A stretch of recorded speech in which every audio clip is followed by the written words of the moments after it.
Hello students, welcome to my YouTube channel maths made easy.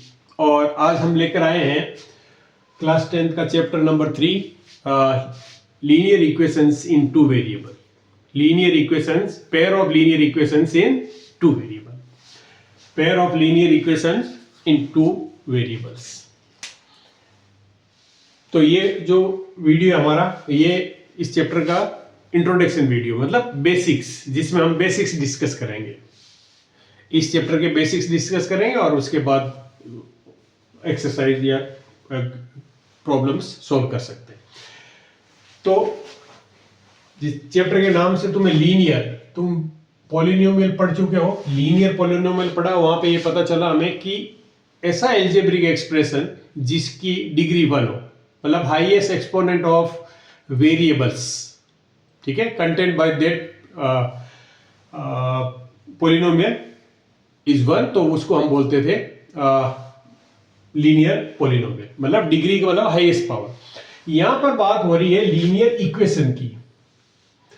तो variable और equation में क्या, इक्वेशन में क्या होता है? इक्वेशन में हम किसी चीज को इक्वेट कर देते हैं, ओके, दो साइड हो जाती है और बीच में एक इक्वल का साइन पुट कर देते हैं, और इस साइड को हम लेफ्ट हैंड साइड बोलते हैं और इसको हम राइट हैंड साइड बोलते हैं, और इसमें दो क्वांटिटी को इक्वेट कर देते हैं। सपोज करो मैंने कह दिया कि 2a इक्वल्स टू 4, इसका मतलब यहां पर इसकी वैल्यू 4 के बराबर है। सो दिस इज इक्वेशन। अब यहां पर बात हो रही है कि टू वेरिएबल्स, वैसे तो तुमने 9th क्लास में पढ़ा है कि वन वेरिएबल इक्वेशन होती है, उसको भी हम टू वेरिएबल की फॉर्म में लिख सकते हैं, ओके। वहां पे हमने किया था, वन वेरिएबल इक्वेशन होती है। अगर मैं ये कहूं कि 2x प्लस 4 इक्वल्स टू 0, तो सबसे पहले तो ये बताओ कि लीनियर इक्वेशन है या नहीं। लीनियर इक्वेशन है because the highest power of variable in this is 1। यहां पर वेरिएबल क्या है? x की पावर कितनी है? 1, तो ये लीनियर हो गई, तो लीनियर इक्वेशन। और यहां वेरिएबल 1 दिख रहा है, बट जैसे 9th में हमने ये पढ़ा था कि क्या मैं इसको टू वेरिएबल में लिख सकता हूं? Yes, I can write 2x plus 0 into y, तो प्लस 4 इज इक्वल्स टू 0। इसका मतलब इनडायरेक्टली और डायरेक्टली वन वेरिएबल इक्वेशन होगी, उसको भी हम टू वेरिएबल इक्वेशन लिख सकते हैं। लेकिन यहां पर हम बात करेंगे टू वेरिएबल्स की। यहां पर जितनी भी इक्वेशंस होगी, मोस्ट ऑफ द इक्वेशंस इस टाइप की होगी जिसमें दो वेरिएबल गिवन होंगे, ओके। कुछ इक्वेशन ऐसी दे सकते हैं जिसमें वन वेरिएबल हो, वो भी हम डिस्कस करेंगे, ओके। तो यहां पर अब हम बात करते हैं, देखो समझने वाली बात यह है कि टू वेरिएबल्स है। वेरिएबल्स वो होते हैं जिनकी वैल्यू वेरी हो सकती है, मतलब उसकी वैल्यू हम कुछ और 2, 4 फिक्स नहीं होती है, उनको हम वेरिएबल्स कहते हैं। और नॉर्मली हम इंग्लिश अल्फाबेट्स को वेरिएबल की तरह लेते हैं। तो अगर हम दो वेरिएबल एक्स वाई ले सकते हैं, यू वी ले सकते हैं, टी एस ले सकते हैं, कुछ भी ले सकते हैं। दो वेरिएबल अगर किसी इक्वेशन में आते हैं तो हम टू वेरिएबल इक्वेशन बोलते हैं उसको, ओके। जब भी हम किसी चैप्टर का या किसी भी कंसेप्ट को पढ़ते हैं तो हम उसको जनरलाइज करते हैं। जनरलाइज का मतलब होता है हम कोई फिक्स इक्वेशन पकड़ के नहीं करते हैं, उसमें दोनों चीज जो होते हैं, कांस्टेंट और वेरिएबल, दोनों को हम वेरिएबल की फॉर्म में लिखते हैं। उसको हम जनरलिस्ट, है ना, कंसेप्ट में उसको स्टैंडर्ड फॉर्म बोल देते हैं, और स्टैंडर्ड फॉर्म से हम किसी भी चीज की स्टडी करते हैं। तो मैं अगर ये कहूं ax plus b is equals to 0, ये मैं कह सकता हूं कि ये दिखने में वन वेरिएबल लीनियर इक्वेशन है। क्या? Linear equation in one variable दिख रही है, okay. So this is the standard form of one variable linear equation, linear equation of one variable, ये स्टैंडर्ड फॉर्म है। अगर मैं ये कहूं कि ax plus b y plus c is equal to 0, तो इसको तुम कह सकते हो कि this is the standard form of, ये क्या है? Standard form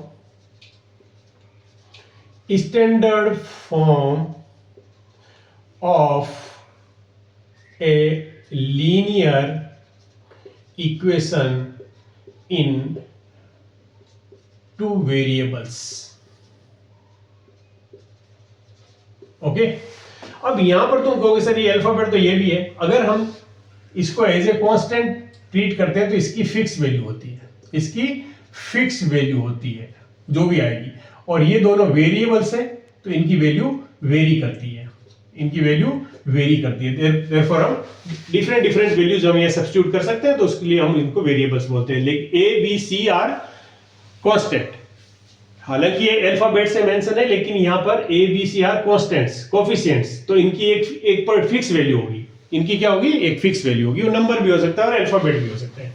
okay, so this is the form of linear equation in two variable. तो तुम्हें समझ में आ गया लीनियर इक्वेशन क्यों कहते हैं, क्योंकि देखो यहाँ पे दो वेरिएबल है, दोनों की पावर क्या है, एक्सपोनेंट क्या, 1।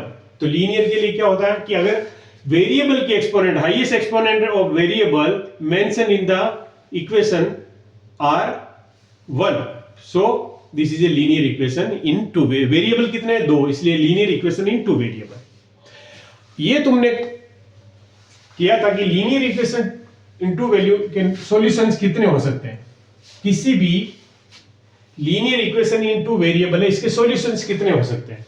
पहले तो ऑर्डर पैड में, या हम कह सकते हैं इसके सॉल्यूशन x एंड y की वैल्यूज में आएंगे, x की कुछ वैल्यू होगी, y की कुछ वैल्यू होगी। अगर x और y की वैल्यू को एक साथ हम लिखते हैं तो this is solution.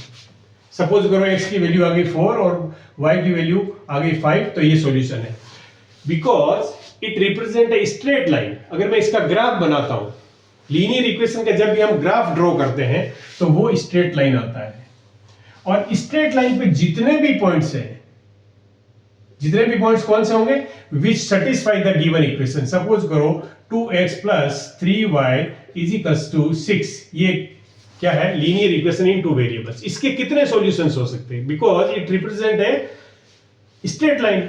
Straight line का ग्राफ में अगर बनाते हैं हम तो ऑलवेज स्ट्रेट लाइन बनती है, लीनियर इक्वेशन की हमेशा क्या बनती है, स्ट्रेट लाइन। और स्ट्रेट लाइन पे जितने भी पॉइंट्स होते हैं they all are solution of this point. मतलब हम यहाँ पर जैसा तुमने 9th क्लास में किया था कि एक टेबल फॉर्म करते हैं हम इस तरह से, और यहाँ पर हम x और y लिखते हैं, और यहाँ x की जो भी x की वैल्यू अगर हम कुछ रखेंगे, जैसे 0 रखी तो y की वैल्यू क्या आ गई, 2 आ गई, तो x की कोई भी वैल्यू रखते जाएंगे, कॉरस्पॉन्डिंग y की वैल्यू आती जाएगी, और ये कितने सॉल्यूशन हो सकते हैं, इनफाइनाइट। इसका मतलब अगर मैं बात करूं कि अगर मेरी पेयर नहीं हो, linear equation in two variable अगर होती है तो उसके सॉल्यूशंस कितने होते हैं, इनफाइनाइट, इनफाइनाइट सॉल्यूशंस होते हैं। और वो हम कैसे फाइंड करते हैं, x की वैल्यू सब्स्टिट्यूट कर जाता है, कॉरस्पॉन्डिंग वैल्यू आती जाती है y की, और वो सॉल्यूशन हो जाता है। जैसे इसके सॉल्यूशन अगर मैं कहूं तो 0 2 लाइक दिस, कितने भी सॉल्यूशंस हम बना सकते हैं। दीज ऑल आर द, ये पॉइंट्स में पॉइंट्स है, क्योंकि पॉइंट का कोऑर्डिनेट हो गया तो स्पेसिफिक पॉइंट हो गया, तो there are infinite points which lies on this line,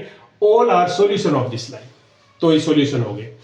क्या पेयर ऑफ लीनियर इक्वेशन में भी ऐसा होगा, ये हम बात करेंगे।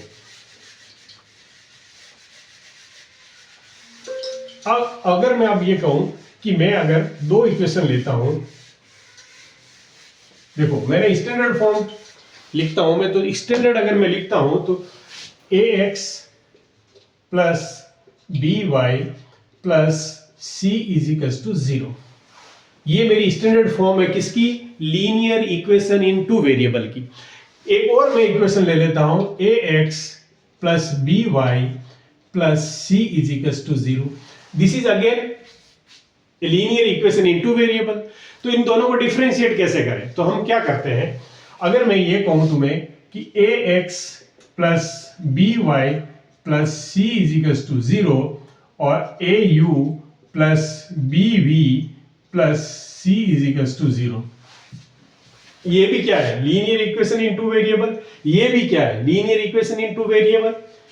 अब ये बताओ कि पेयर कौन सा बनेगा, पेयर ऑफ लीनियर इक्वेशन कौन सा होगा, ये होगा या वो होगा।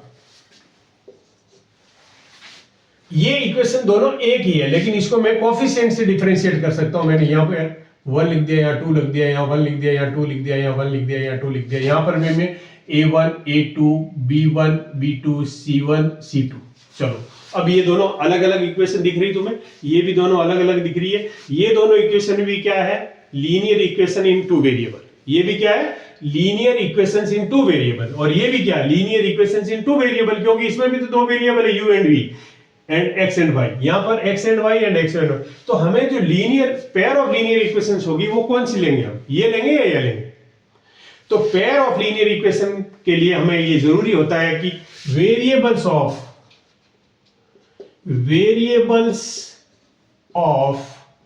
both the equations should be same.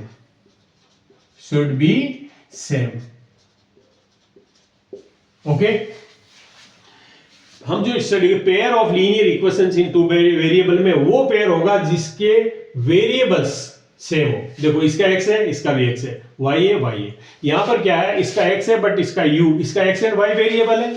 देखो इसके वेरिएबल x एंड y है और इसके हैं u एंड v, तो ये लीनियर पेयर ऑफ इक्वेशन में हम इसको कंसीडर नहीं करेंगे। यहां पर देखो इसके वेरिएबल्स क्या है, x एंड y, और इसके वेरिएबल्स भी क्या है, x एंड y, तो ये लीनियर पेयर ऑफ इक्वेशन। तो ये हमारी जो हमारा चैप्टर है उसमें हम ये पढ़ेंगे, क्या, linear pair of linear equations into variable. तो ये दोनों लीनियर इक्वेशंस है जिनका हम पेयर बनाएंगे और इसको हम स्टडी करेंगे। इस तरह की कोई भी linear pair of linear equation नहीं पढ़ते। ओके, अब तुम कहोगे ऐसा इसको क्यों नहीं कर सकते, because we can not draw it on the same, because हमारे पास एक्सिस या तो x और y होंगे या फिर हमारे पास एक्सिस u एंड v होंगे। अगर मैं u और v लेता हूं एक्सिस, तो मेरी u वेरिएबल वाली इक्वेशन लाइन यहां आएगी, x y वाली लाइन यहां आएगी, तो इन दोनों का कोई मतलब ही नहीं है। ये दोनों सेम प्लेन में हम we can not draw in the same coordinate axis में ड्रॉ ही नहीं कर सकते उनको, इसलिए हम उनको पेयर ऑफ लीनियर इक्वेशन नहीं लेंगे। ओके, अब यह बात करते हैं हम, जैसा कि तुम्हें पता है कि अगर हम किसी प्लेन में स्ट्रेट लाइन ड्रॉ करें, किसी भी प्लेन में अगर हम स्ट्रेट लाइन ड्रॉ करें तो क्या क्या कॉम्बिनेशंस हो सकते हैं। दो स्ट्रेट लाइन कैसे कैसे हम ड्रॉ कर सकते हैं। अगर मैंने ये स्ट्रेट लाइन ड्रॉ करी तो ये एक पॉइंट पे इंटरसेक्ट कर रही है। क्या हम दो ऐसी स्ट्रेट लाइन ड्रॉ कर सकते हैं जो दो से ज्यादा पॉइंट पे इंटरसेक्ट कर सकती है? नहीं कर सकते। अगर वो इंटरसेक्ट करने वाली लाइंस ये है तो नहीं इंटरसेक्ट करने वाली लाइंस कैसी ड्रॉ कर दोगे तुम? ये करोगे। तो अगर मैं इसको एक्सटेंड करता हूं, क्योंकि लाइन इंफिनिटी तक जाती है, तो ये यहां इंटरसेक्ट कर देगी, तो again both are the same. तो हम ये नहीं कह सकते। इसका मतलब इंटरसेक्ट कितने पॉइंट पे करेगी? सिर्फ एक पॉइंट पे इंटरसेक्ट करती है। Two straight line can intersect और meet at only one point. तो जो लाइन इंटरसेक्ट नहीं करेगी उस लाइन को तुमने पढ़ा, जो लाइन कभी नहीं मिलती है, कहीं पे भी नहीं मिलती, नेवर मीट, उनको हम क्या बोलते हैं? Parallel lines. दो कॉम्बिनेशन हो गई, दो सिचुएशन हो गई। एक थर्ड सिचुएशन ये हो सकती है कि अगर एक लाइन दूसरी लाइन पे लाई करे, एक लाइन दूसरी लाइन पे लाई करे, क्या इनके अलावा दूसरी कोई चौथा कॉम्बिनेशन हो सकती है, चौथी सिचुएशन हो सकती है? नहीं हो सकती। तो ये तीन तरह की सिचुएशन को हम स्टडी करेंगे। देखो अब इस लाइन की कितने सॉल्यूशन है? Infinite many solutions. इसके बहुत सॉल्यूशन है, इसके भी इनफाइनाइट सॉल्यूशंस हैं, इसके भी इनफाइनाइट सॉल्यूशंस हैं। देखो इसके भी इनफाइनाइट सॉल्यूशंस हैं और इसके भी इनफाइनाइट सॉल्यूशंस हैं। पर क्या जब हम पेयर को एक साथ कंसीडर करेंगे तो कितने सॉल्यूशन हमें मिलेंगे? अगर ग्राफिकली रिप्रेजेंटेशन में हम देखें तो दो जो लाइन है उसके जो सॉल्यूशन ऑफ टू लाइंस, क्या solution of two lines, solution of two linear या two straight line, solution of two straight lines ले लो, solution of two straight lines equals to number of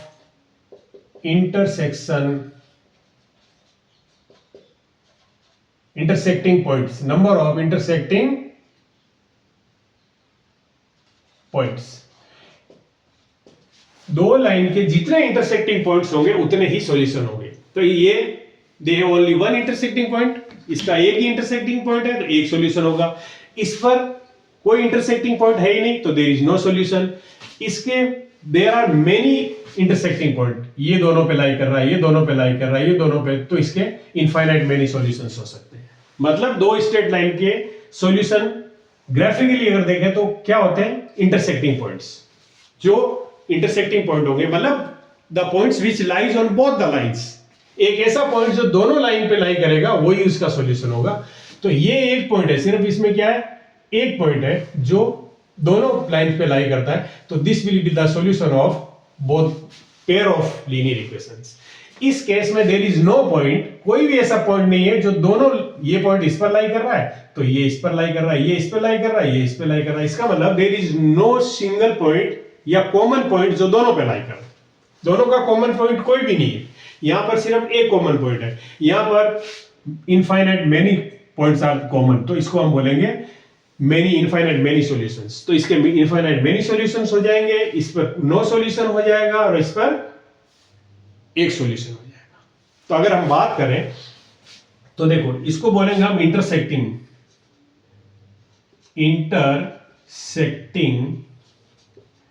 lines.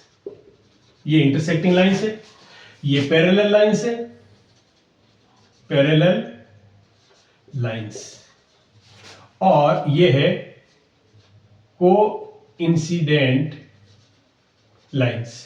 Coincident lines, okay, एक line दूसरे पे लाई कर रही है।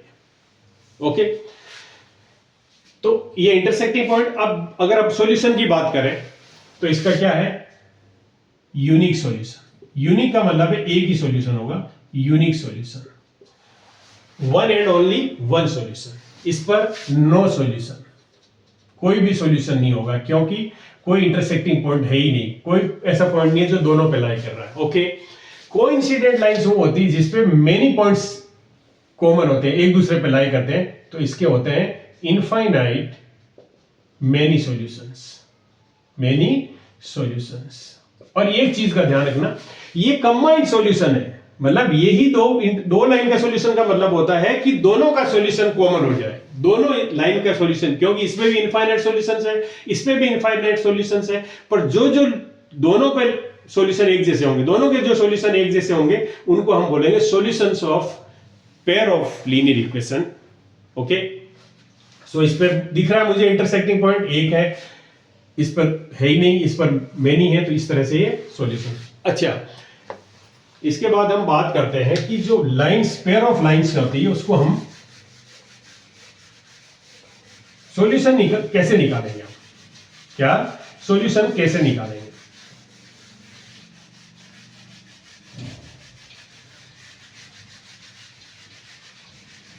तो दो लाइन के सॉल्यूशंस कैसे निकालेंगे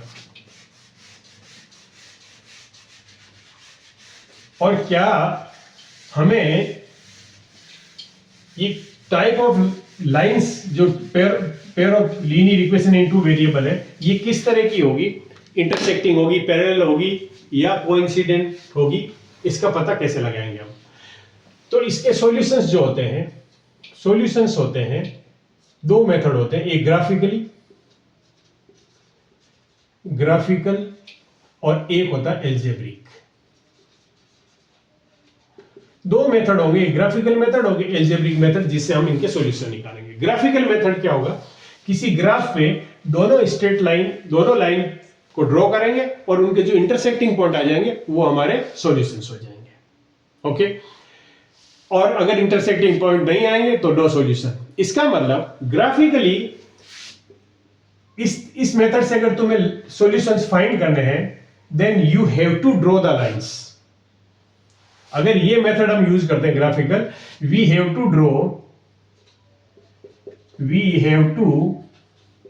draw graphs of equations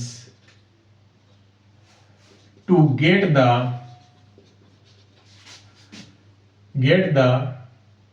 solution। इस मेथड के लिए हमेशा हमें ग्राफ पे ड्रॉ करना पड़ेगा, स्ट्रेट लाइन ड्रॉ करनी पड़ेगी ग्राफ पे, और फिर हमें सॉल्यूशन मिलेंगे। ओके, और उसके लिए हर एक के मिनिमम, क्योंकि हमें यह पता है कि किसी भी दो पॉइंट से एक हमेशा स्ट्रेट लाइन आती है, किसी दो लाइन से वी कैन ड्रॉ एक स्ट्रेट लाइन बनती है। कोई भी तुम दो पॉइंट ले लो, किसी भी तरह तो एक स्ट्रेट लाइन बनती है, तो हमें मिनिमम 3 पॉइंट लेने होते हैं किसी भी एक लाइन का ग्राफ ड्रॉ करने के लिए। तो 3 सॉल्यूशन हम इंडिविजुअली फाइंड करेंगे और फिर ड्रॉ करेंगे। ग्राफिकली मेथड में first we find 3 solutions of each of the linear pair of equations of the pair of the linear equations of the given pair, और फिर उनको ड्रॉ करेंगे, फिर इंटरसेक्टिंग पॉइंट को लोकेट करेंगे और that will be the answer. Okay, ये तो हो गया हमारा ग्राफिकली मेथड। कैसे करते हैं मैं बता देता हूं एक बार करके, हालांकि ग्राफ है नहीं बट फिर भी ट्राई करते हैं हम। ओके, सपोज करो हमें दो इक्वेशन दी हुई है, 2x plus y is equals to 6 और एक x minus y is equals to 3, दो इक्वेशंस दी हुई। और कहा कि देखो सबसे पहले देखो this is a linear equation in two variable, this is again a linear equation in two variable. तो देयर आर, देखो ये दोनों variables are same, so we can take it as a pair of linear equations, pair of linear equations. ये pair of linear equation होगी, two variable है तो pair of linear equation in two variable. इसका graphically हम solution निकालना है। हम क्या करेंगे कि एक टेबल तैयार करेंगे,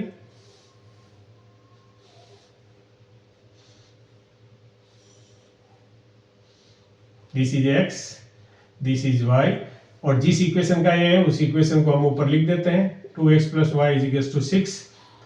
और जो हमारे बहुत लवली पॉइंट्स होते हैं, जो हमारे लिए बहुत अच्छे पॉइंट होते हैं, उसमें क्या होता है एक बार हम x को 0 रखते हैं, एक बार y को 0 रखते हैं, ये बहुत, और फिर एक पॉइंट हम और ले लेते हैं।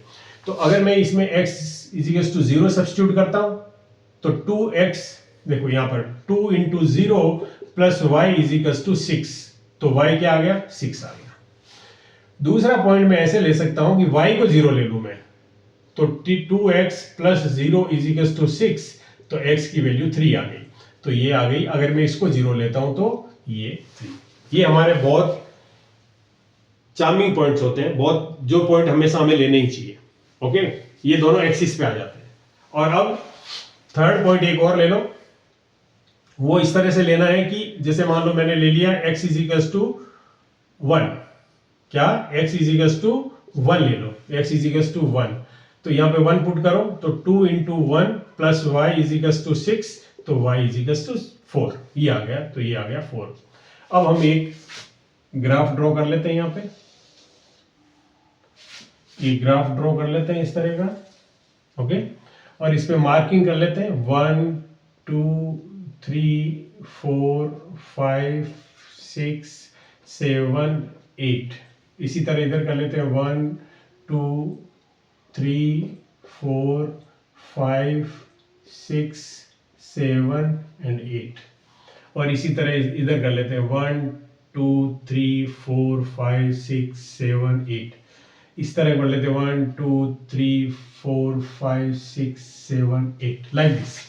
ओके, इसके सॉल्यूशंस क्या क्या आए हैं, 0,6 3, ये ऑर्डर पेयर होता है, पहले x लिखा जाता है फिर y लिखता है। This is always that coordinates are written in order pair, ये तुम प्रीवियस क्लासेस में पढ़ चुके हो कि ऑर्डर पेयर क्या होता है। First we write x coordinate abscissa, और सेकंड में हम लिखते हैं y कोऑर्डिनेट ऑर्डिनेट एंड 1 4। ओके, चलो ये पॉइंट लोकेट करो, 0 6 मतलब x कोऑर्डिनेट 0 है, x कोऑर्डिनेट मतलब एब्सिसा 0 है, तो y एक्सिस पे लगा दो, तो ये वाला पॉइंट आ गया हमारा, प्लस है तो ये पॉइंट आ गया हमारा 0 6। ओके, ये पॉइंट हो गया हमारा 0 6। कौन सा पॉइंट हो गया, ये पॉइंट हो गया हमारा 0 6। ओके, दूसरा पॉइंट है हमारा 3 0, 3 0 हमारा ये पॉइंट हो गया, ये हो गया हमारा 3 0, ये हमारा हो गया 3 0, और 1 4, 1 मतलब x पे 1 और y पे 4, तो ये पॉइंट हो गया कहीं यहाँ कहीं हो गया। ओके, और इनसे हम एक स्ट्रेट लाइन ड्रॉ कर सकते हैं, देखो फ्री हैंड ड्रॉ कर रहा हूं, तो ये स्ट्रेट लाइन ड्रॉ कर लिया। ओके, और इस इक्वेशन क्या है, 2x plus y is equal to 6, 2x plus y is equal to 6, ये इक्वेशन ड्रॉ कर दिया। अब हम दूसरी इक्वेशन की बात करते हैं। दूसरी इक्वेशन लिखो, दूसरी यहां पे लिख लो x minus y is equal to 3, और इसकी टेबल बना लो, इसकी टेबल बना लो, यहाँ x ये y, अगर मैं x 0 रखता हूं तो y क्या आता है -3, x 0 रखता हूं इसमें तो y क्या आ गया -3, और y 0 रखता हूं, अगर y को मैं 0 रखूं तो x = 3। अब हम रखते हैं कि x तुम ले लो 1, x = 1 ले लो तो y क्या आ गया -2, x अगर 1 लेते हैं तो y -2, x 1 लिया तो y -2। तो इसके तीन कोऑर्डिनेट क्या क्या हो गए, 0, -3, 3, 0 एंड 1, -2 लाइक दिस। अब ये उस पर लोकेट करो पॉइंट 0, -3, मतलब x कोऑर्डिनेट 0 है और y -3 है, तो 1, 2, 3 समवेयर हियर, ये आ गया, ये हमारा पॉइंट आ गया। कौन सा? 0, -3, 3, 0। देखो 3, 0 यही वाला पॉइंट है, 3, 0 अगेन यही पॉइंट है, और 1, -2, 1, -2, तो 1 ये है और -2 यहां समवेयर यहां आएगा, 1, -2 यहां आ गया सपोज। और एक लाइन ड्रॉ कर दो, इससे एक लाइन ड्रॉ करो, ओके। और इस लाइन की इक्वेशन क्या है, x - y = 3, x - y = 3। अब देखो इन दोनों, ये कैसी लाइन है, इंटरसेक्टिंग है तो इसका सॉल्यूशन ये पॉइंट है, और ये पॉइंट क्या है, सॉल्यूशन क्या आ गया, ये कौन सा पॉइंट है, 3, 0। तो सॉल्यूशन तुम लिख सकते हो, solution of this is 3, 0। This is how we find the solution of two given lines by using the graphical method. pair of two linear equations का graphically इस तरह से हम solution find करते हैं, ओके। बट क्या हर बार हमें कोई भी दो लीनियर इक्वेशन है उसका सॉल्यूशन फाइंड करने के लिए या उनकी नेचर बताने के लिए कि whether they are intersecting, parallel या कोइंसिडेंट, कैसी लाइन है, क्या हर बार हमें लाइन ड्रॉ करनी पड़ेगी? ऐसा नहीं है। उसके लिए हम एल्जेब्रा यूज करते हैं। तो ग्राफिकली तुम इस तरह से ड्रॉ कर सकते हो किसी भी, this is the way we draw the. अब दूसरा मेथड जो है, पर एल्जेब्रिकली हमें कैसे सॉल्यूशन निकालना है, उससे पहले हमें नेचर अगर निकालनी है, nature of combination of two lines, whether they are intersecting, they are parallel और दे आर कोइंसिडेंस। क्या हर बार हमें लाइंस को ग्राफिकली ड्रॉ करनी पड़ेगी? नहीं, ऐसा नहीं है। अब हम निकालते हैं कि हमारे पास कुछ स्पेसिफाइड रिलेशन होते हैं between the coefficients of two given lines, और उससे हम डिसाइड करते हैं कि ये किस तरह की इक्वेशंस है, ओके। तो हमारे पास वैसे पता है कि एक होती है इंटरसेक्टिंग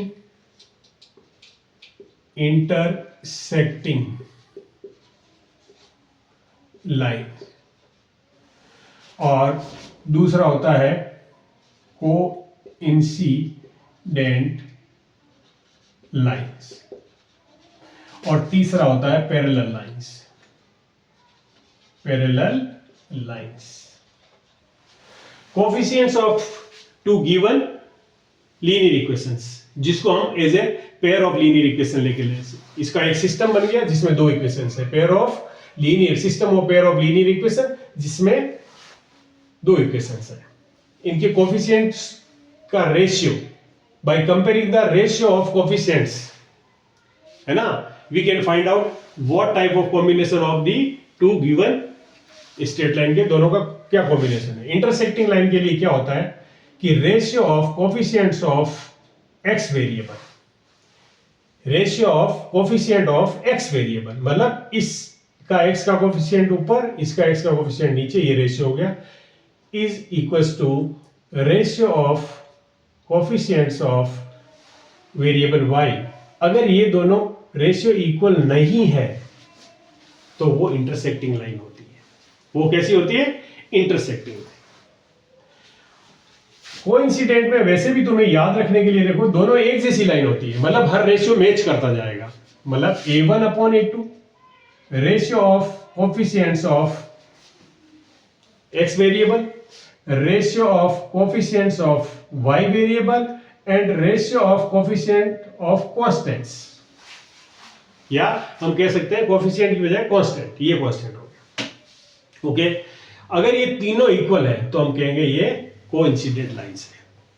पैरेलल लाइंस के लिए क्या कॉम्बिनेशन होगा, a1 upon a2 ratio of coefficients of x variable will be equals to ratio of coefficients of y variable and is not equals to ratio of constants of both the equations। ये तीनों है, तो हम इस तरह से अगर ratio compare करके हम बता सकते हैं कि वो इंटरसेक्टिंग लाइन होगी, कोइंसिडेंट लाइन होगी या पैरेलल लाइन होगी। और एक चीज और बता सकते हैं कि how many solutions will be there. अगर हमारा ये कॉम्बिनेशन है, only one solution, only one solution, और इसको हम बोल सकते हैं यूनिक सॉल्यूशन। और एक और चीज होती है कि कैसा सिस्टम है, ये सिस्टम ऑफ लाइंस कैसा है, इसको बोलते हैं हम consistent system of lines. Consistent system of lines, consistent system of lines. क्या कंपेयर किया, अगर रेशियो इक्वल नहीं है तो इसका मतलब है कि वो कैसी लाइन होगी। अगर ज्योमेट्रिकली पूछा जाए तो मैं तो कैसी लाइन है, इंटरसेक्टिंग लाइन होगी। और उसके सॉल्यूशन के बारे में बात पूछी जाए तो there is only one solution, एक सॉल्यूशन होगा। और अगर सिस्टम के बारे में पूछा जाए तो वो कंसिस्टेंट सिस्टम होगा। ओके, यहां आ जाओ। जैसे तीनों रेशियो अगर इक्वल है तो यहां पर सॉल्यूशंस कितने हो गए, इनफाइनाइट, इनफाइनाइट मेनी सॉल्यूशंस। और अगर हम बात करें तो ये भी क्या है, कंसिस्टेंट सिस्टम है, कंसिस्टेंट सिस्टम ऑफ लाइंस है। पर यहां पर क्या है, एक दूसरे पे डिपेंड कर रहे हैं, एक्स और वाई की वैल्यू, तो इसको डिपेंडेंट बोल देते हैं। क्या, डिपेंडेंट बोल देते हैं, डिपेंडेंट। कंसिस्टेंट तो है ये, पर डिपेंडेंट। क्या, कैसा कंसिस्टेंट, डिपेंडेंट कंसिस्टेंट सिस्टम है ये कंसिस्टेंसी में। और जब सॉल्यूशन नहीं है, क्योंकि ये पैरेलल है, पैरेलल का मतलब कितने सॉल्यूशन होंगे, नो सॉल्यूशन, नो सॉल्यूशन। इसको बोलते हैं inconsistent, inconsistent system of lines. अब तुम्हें ये है कि इसमें से एमसीक्यू में क्वेश्चन पूछे जा सकते हैं कि ये कैसा कंसिस्टेंट है, इनकंसिस्टेंट है, ये है, वो है। और दूसरा ये रिवर्स भी हो सकता है कि हमें ये गिवन हो, क्या, कि there are infinite many solutions of these two lines, तो उनके कोफिशिएंट्स के बीच में रिलेशन या अननोन कोफिशिएंट दे दिया एक लाइन का, वो फाइंड करो। तो इनको रिवर्स भी यूज कर लेते हैं हम। क्या, देखो हाउ ये यूज होते हैं to find the nature of combination of line, type of combination of line के लिए रेशियो को यूज करते हैं। और अगर तुम्हें ये दे दिया पहले से कि ये कॉम्बिनेशन है, ये सिचुएशन है, कोइंसिडेंट लाइन है या इंटरसेक्टिंग लाइन है या पैरेलल लाइन है, तो इसी रेशियो से हम जो अननोन दिया हुआ होगा उसको फाइंड कर सकते हैं। तो वहां पर हम इसको यूज करेंगे। और एक हम इसको एमसीक्यूज में इसमें क्वेश्चन पूछे जाते हैं कि ये कंसिस्टेंट सिस्टम ऑफ लाइन है या इनकंसिस्टेंट सिस्टम ऑफ लाइन से, या ये इंटरसेक्टिंग लाइन है, या ये पैरेलल लाइन है, या ये कोइंसिडेंट लाइन है। Okay, so this is all about this. ये समझ में आ गया होगा तुम्हारे। अब हम बात करते हैं सॉल्यूशन के बारे में। देखो ग्राफिकली सॉल्यूशन मैंने बता दिया कैसे फाइंड करते हैं, कौन सा कॉम्बिनेशन है, ये हम बिना ग्राफ ड्रॉ किए फाइंड कर सकते हैं bye comparing the coefficients of the pair of linear equation. जो भी pair of linear equation given है उसके कोफिशिएंट्स को कंपेयर करके हम ये बता सकते हैं कि what type of combination of the two lines, they are intersecting, they are parallel, या फिर दे आर कोइंसिडेंट। ओके, अब हम बात करते हैं algebraic method. Algebraic method of finding solution या to find solutions. Algebraic method to get solution of two equations. दो equation जो हमें दी हुई है, एल्जेब्रिक मेथड, ये हम कब यूज कर सकते हैं, जब हमारे पास जो गिवन वेरिएबल्स है वो दोनों इक्वेशन के सेम है। ओके, दो मेथड है, सब्स्टिट्यूशन मेथड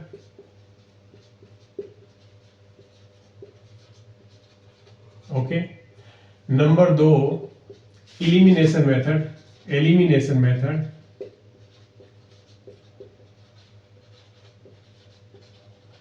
और एक तीसरा और था क्रॉस मल्टीप्लिकेशन मेथड, जो अब तुम्हारे कोर्स में नहीं है। तो सब्स्टिट्यूशन के नाम से ही तुम्हें पता लग गया कि सब्स्टिट्यूट करना है कुछ, एलिमिनेशन के नाम से ही तुम्हें पता लग जाता है कि कुछ चीज को एलिमिनेट करना है, हटाना है। ठीक है, तो हमारे पास अगर दो इक्वेशन हम कोई ले लेते हैं, सपोज करो 2x + 3y = 8। एक इक्वेशन ये ले ली मैंने, एक ले ली मैंने x - 2y = 6। There are two equation number 1 and equation number 2।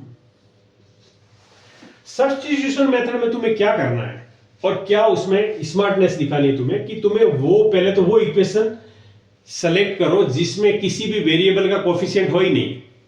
मतलब कोफिशिएंट हो ही नहीं का मतलब है 1 कोफिशिएंट हो। जैसे इसमें x का कोफिशिएंट 1 है, तो मैं ये प्रीफर करूंगा कि मैं इससे x की वैल्यू निकालूंगा और इक्वेशन नंबर 1 में सब्स्टिट्यूट कर दूंगा और आई will get the value of y।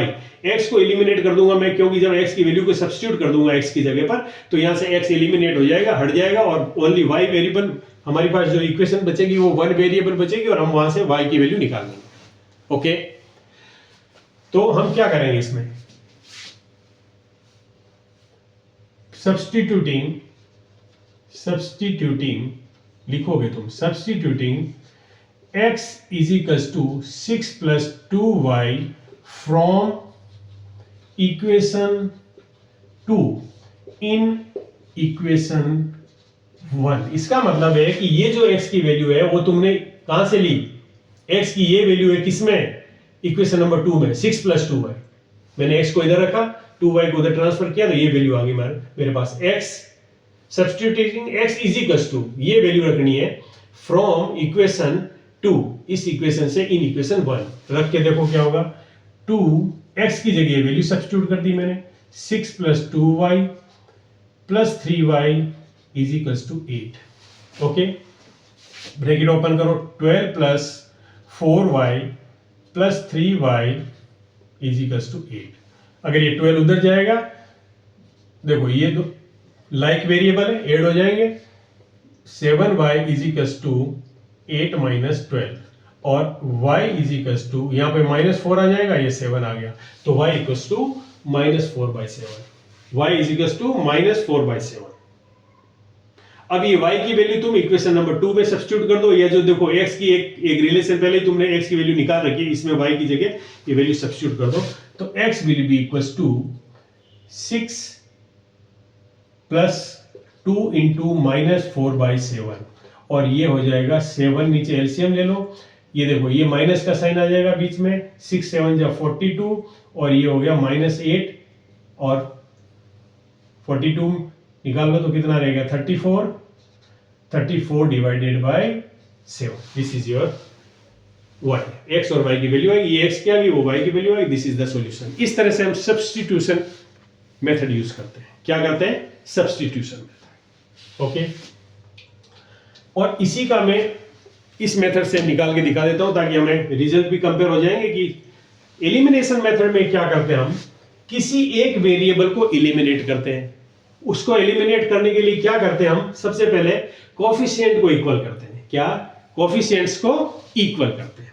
वहां पे भी तुम्हें ये स्मार्टनेस दिखानी है कि मिनिमम कैलकुलेशन से अगर कोफिशिएंट इक्वल हो जाते हैं, क्या किसी एक इक्वेशन को मल्टीप्लाई करने से हो जाता तो बेटर है, नहीं तो कभी कभी दोनों इक्वेशंस को मल्टीप्लाई करना पड़ता है। जैसे इस केस में है 2x + 3y = 8 और x - 2y = 6। ओके, यहां पर ये इक्वेशन नंबर 1 है, ये इक्वेशन नंबर 2 है। तो मैं क्या कहूंगा कि बाय मल्टीप्लाइंग इक्वेशन 2/2। देखो इक्वेशन नंबर 2 को 2 से मल्टीप्लाई कर रहे हैं ताकि x का कोफिशिएंट सेम हो जाए। अगर मुझे y का कोफिशिएंट सेम करना होगा तो इसको मुझे 2 से मल्टीप्लाई करना पड़ेगा और इसको मुझे 3 से मल्टीप्लाई करना पड़ेगा, तो मेरी कैलकुलेशन बढ़ जाएगी। आंसर चेंज नहीं होगा बट कैलकुलेशन बढ़ जाती है। तो तुम्हें ट्राई ये करनी है, स्मार्टनेस ये दिखानी है, टाइम सेव करना है एग्जाम में क्योंकि मैथ्स के पेपरों में वैसे भी टाइम बहुत शॉर्ट पड़ता है, हर एक बच्चे को शॉर्ट पड़ता है, तो तुम्हें वहां पे ये दिखाना है कि मैं मिनिमम टाइम में या मिनिमम कैलकुलेशन से क्या कर सकता हूं। तो तुम्हें ये दिखाना है कि इसको 2 से मल्टीप्लाई करूं तो इसका कोफिशिएंट इक्वल हो जाएगा। ठीक है, तो मैं क्या करूंगा, 2 से मल्टीप्लाई करूंगा तो I will get 2x minus 4y is equal to 12। This is equation number 3। इसको मैं इक्वेशन नंबर 3 दे देता हूं, क्यों नई फॉर्म आ गई। अब मैं कहूंगा कि सब्ट्रैक्टिंग इक्वेशन 1 फ्रॉम 3, ये लिखोगे तुम यहां पे, जो भी लिखोगे वो सब्ट्रैक्टिंग इक्वेशन 1 फ्रॉम 3, 1 फ्रॉम 3 निकाल लो। 1 फ्रॉम 3 तो 3 को ऊपर लिख दो, इसको मैं यहां कर देता हूं, अभी तो easy work. 2x minus 4y is equal to 12। अच्छा, यहां पे मैंने सब्ट्रैक्ट किया है, यहां पे मैं ऐड भी कर सकता था अगर x के साइन ऑपोजिट होते, यहां और यहां साइन अगर ऑपोजिट होते तो हम ऐड लिख देते, एडिंग इक्वेशन 1 and 3। रिमेंबर, समझ में आया? अगर साइन ऑपोजिट होते तो यहां पर तुम एडिशन, अगर मैं y के कोफिशिएंट इक्वल करता तो फिर मैं लिखता है adding equation 1 and 3, adding equation 1 and 3 या 3 and 4, दोनों में नई इक्वेशन आती, 3 and 4 लिख लेते। तो सब्ट्रैक्टिंग इक्वेशन 1 फ्रॉम 3, तो यहां पर 2x plus 3y is equal to 8 कर दो subtract. Minus minus algebraic subtraction तो में आता है, नीचे के साइन चेंज कर देते हैं हम और फिर उन्हीं साइंस को कंसीडर करते हैं हम। तो ये कैंसिल हो गया, पहले वाला साइन हटा दो, ये कंसीडर नहीं करेंगे, हटा दो, ये नहीं करेंगे। तो यहाँ पे क्या आ गया, माइनस 7y, और यहाँ पे क्या आ गया 4, और y इज इक्वल टू क्या आ गया, माइनस 4/7। देखो इसमें भी y is equal to minus 4/7 आया था, यहाँ पे भी y is equal to minus 4/7 आया। आगे का प्रोसेस सेम है। सेकेंड स्टेप जिसमें x फाइंड करना है वो सब्स्टिट्यूशन मेथड या एलिमिनेशन, दोनों में ही एक ही तरह से करने हैं। अब y की वैल्यू सब्स्टिट्यूट करनी है हमें किसी भी एक इक्वेशन में and we will get x। Okay, so this is all about this chapter. इसी तरह से एक पर्टिकुलर टाइप की इक्वेशन आएगी जिसको हम जब क्वेश्चंस करेंगे, प्रॉब्लम्स करेंगे, तब मैं बताऊंगा। एक पर्टिकुलर टाइप की इक्वेशन आती है जिसको हम किसी भी इन दोनों मेथड में से किसी मेथड से नहीं करते हैं। मैं उस इक्वेशन की नेचर बता देता हूं, उस इक्वेशन की मैं नेचर बता देता हूं तुम्हें कि किस तरह की इक्वेशन होती है और उनको हम कैसे सोल्व करते हैं, और हम इन दोनों में से किसी मेथड को क्यों नहीं लगाते हैं ये भी बता देता हूं।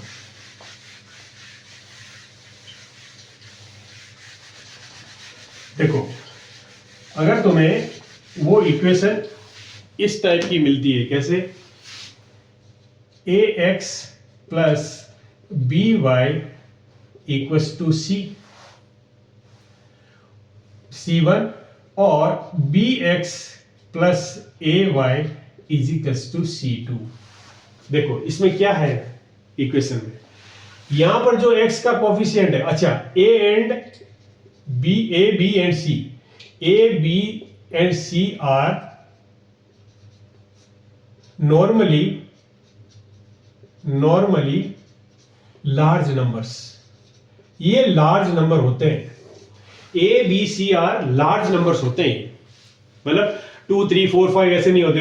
अदरवाइज तो हम सब्स्टिट्यूशन और एलिमिनेशन मेथड लगा देते हैं। यही एक रीजन है कि हम यहाँ पर सब्स्टिट्यूशन मेथड भी यूज नहीं करते हैं और हम एलिमिनेशन मेथड भी यूज नहीं करते हैं। और इसमें 3 तरह से क्वेश्चन पूछा जाता है। फाइंड द सॉल्यूशन, ध्यान से देखो, मैं ये जब एग्जाम में क्वेश्चन करेंगे तब डिस्कस, मतलब क्वेश्चन करूंगा तो तुम्हें रिकॉल हो जाएगा कि ये फाइंड सॉल्यूशन नंबर 1। दूसरा ये पूछ लेते हैं फाइंड